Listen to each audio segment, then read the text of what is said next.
Here's the back end of our unrestored 65 Buick Riviera. You can see that very dim lighting. This is a standard lighting. We have the flasher turned on. And this actually has two lamp sockets in it. Only one of them is working because the other one has a burned out lamp. Very dim, no cool effect. We're going to take a Mustang Project MP Classic -4 kit and install two LED lamps, which will give us sequential lighting with no rewiring. So today we're going to replace this 1965 Buick Riviera lighting system with LED lighting. We're going to have sequential chase lighting effects in the back. We're going to have amber super bright double flashers in the front. It's very easy to do. We don't have to rewire the car. First thing we're going to do is replace the flasher. This is the flasher in the Riviera. Most cars from 1950s to 1973 have a flasher just like this. Some are plugged onto little cables, some are plugged into a little fuse box like this. Now you can hear it clicking, it's actually running. The clicking is very important in that it helps us find the thing, because unless you have a shop manual it may be difficult to find this flasher. In this case we activated the light switch and we're able to see it, hear it. So I'm going to turn off the electricity, making sure the ignition is off. Then I'm going to remove the flasher. It plugs out like that. So now we have to put our electronic flasher in here. First, our electronic flasher has three leads. We'll talk about the red and the green first. The red is connected to basically to the plus 12 volts through the accessory wiring. The green goes to the turn signal switch. Well, you can see that on the back of this can there's an X and an L. The L means that's the wire that goes to the turn signal switch.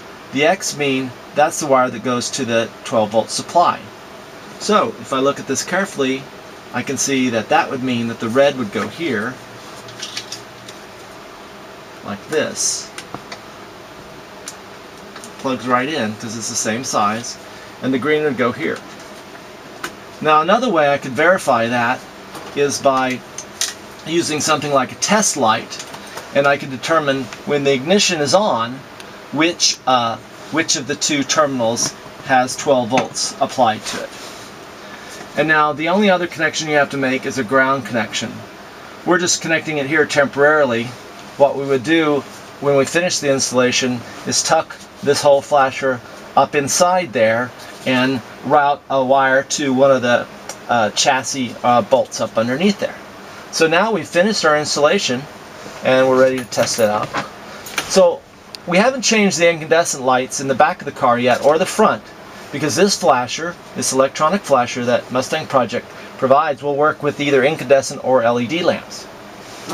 So to test it, we turn it and you can hear it's clicking just like the other one clicked. Only now that I have the electronic flasher in place, I'll be able to use LEDs and have LED sequential flashing with no wiring. So this would just tuck up in there and we'd be finished. Okay, we've tested the lamps. We've made sure that they work when the brake is pressed and when the turn signal is active. There's no point in putting in any new lamps until you've verified that all your wiring is good. You can see that somebody in the past has put in new sockets. These are not stock sockets. These are reproduction sockets.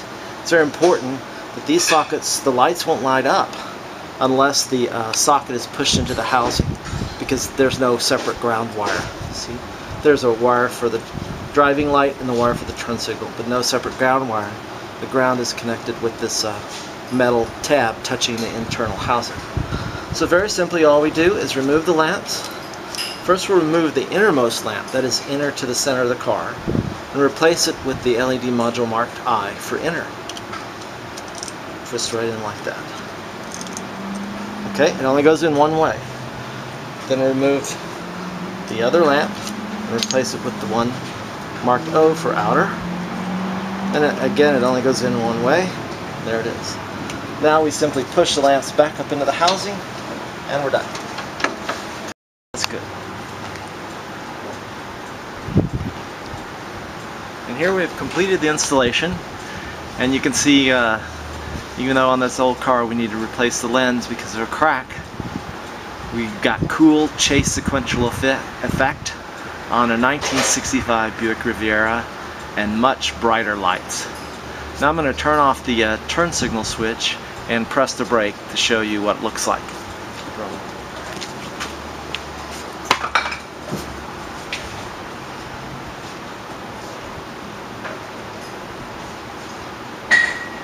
Yep.